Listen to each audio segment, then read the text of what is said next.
नक्सलियों के खिलाफ चलाए गए सघन अभियान में सुनीता मुर्मू का आत्मसमर्पण बड़ी सफलता।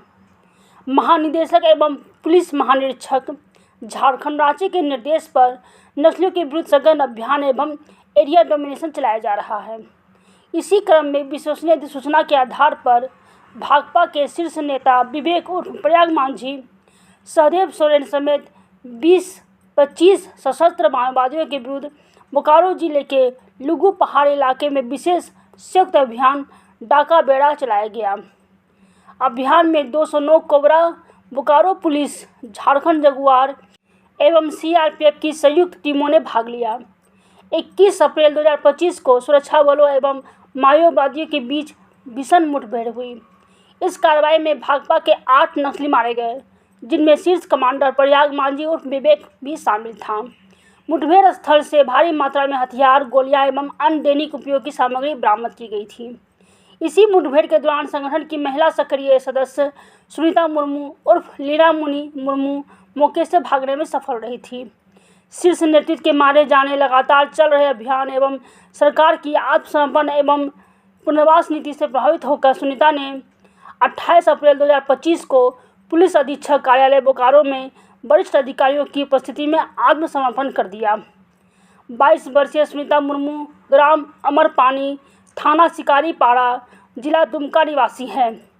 सुनीता पूर्व में गिरिडीह जेल में 3 वर्ष तक न्यायिक हिरासत में रही है। उसके विरुद्ध महुआटांड़ थाना कांड संख्या 15/25 एवं खुखरा थाना कांड संख्या 9/18 सहित कई गंभीर आपराधिक मामले दर्ज हैं, जिनमें आर्म्स एक्ट, विस्फोटक अधिनियम, यूएपीए तथा सीएलए एक्ट की धाराएं शामिल हैं। पुलिस ने सुनीता के आत्मसमर्पण को नक्सल उन्मूलन के प्रयासों में बड़ी उपलब्धि बताया है। बोकारो से राकेश कुमार सिंह की रिपोर्ट। नक्सली विरोध में हम लोग सीआरपीएफ, कोबरा, जिला पुलिस एवं झारखंड जगुआर संयुक्त रूप से हम लोग कार्रवाई कर ही रहे थे। 21 तारीख को एक मुठभेड़ हुआ था, जिसमें 8 जो माओवादी कैडर है उनका डेथ हुआ था। उसी में से एक प्रयागदा जो था, उनका एक सदस्य था सुनीता मुर्मू, वो जब ये मुठभेड़ हो रहा था उसमें वो भागने में सफल हो गई थी, वो भाग गई थी। उसका क्योंकि अभी कोई ठिकाना नहीं था, तो उसने आज पुलिस अधीक्षक ऑफिस में आके कमांडेंट सीआरपीएफ, वाईसी सीआरपीएफ और एसी एवं अनुमंडल पुलिस पदाधिकारी बेरमू, हम सबके सामने आके अपना आत्मसमर्पण करने का उसने जताया है कि हम आत्मसमर्पण करेंगे। तो इसी के अनुसार हम लोग सब उनको मुख्य धारा में जोड़ने के लिए उनका सरेंडर को क्या देंगे, मतलब क्या लाभ मिलेगी इनको? उनका जो पॉलिसी है, पॉलिसी के अनुसार मेरे ख्याल से उनको 3 लाख पहले मिलता है, उसमें एक टेन्यूर रहता है एक लाख का, तो वो वाला उनको मिला जाएगा।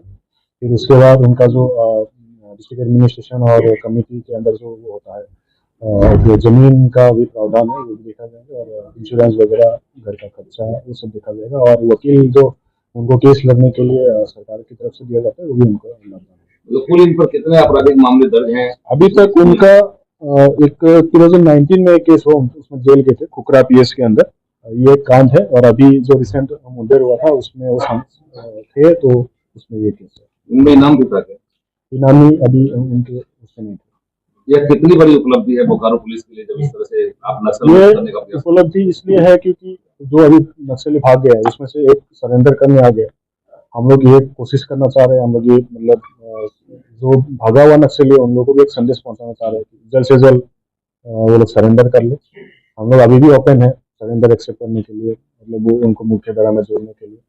और ये आर्म्स का जो माओवादी विचारधारा होते हुए आर्म्स यूज करता है, उसको छोड़े और मुख्य धारा में जोड़ जाए, ये अपील रहेगा। नहीं तो हम लोग का अभियान अभी भी जारी है, और अगर वो लोग सरेंडर नहीं करेगा तो हम लोग फर्दर कानूनी कार्रवाई करेंगे। कुल कितने लोग भागे थे इस मुठभेड़ के बाद? अभी तो आपको जानकारी मिल गई? हम लोगों को अनुसंधान अभी भी चल रहा है, उसमें लगभग 7-8 संख्या में भागने की आशंका है, और बाकी लोग जो भागा हुआ है वो लोग भी आए हमारे यहाँ पे सरेंडर करें। घायल जो नक्सली था, घायल जो नक्सली है वो अरेस्टेड है, क्योंकि अरेस्ट किया था हम लोगों ने, वो जेल बताइए सर, तो क्या क्या सरकार की तरफ से मिला? गृह कारा एवं आपदा प्रबंधन विभाग की ओर से 2018 में एक आत्मसमर्पण नीति झारखंड सरकार के द्वारा बनाई गई थी। उसमें जो भी नक्सली या उनके गतिविधि से जुड़े हुए जो भी व्यक्ति आत्मसमर्पण करते हैं, तो झारखंड सरकार की एक अच्छी पॉलिसी बनाई गई है। ये देखते हुए कि वो गलत रास्ते में जो भटक गए हैं और वो गलत राह अख्तियार कर लिए हैं, वो उनके लिए बहुत सारी पॉलिसियां में जगह दी गई है, उनको कैटेगरी में बांटा गया है। उसके तहत जो आत्मसमर्पण करते हैं उनको राशि मिलती है।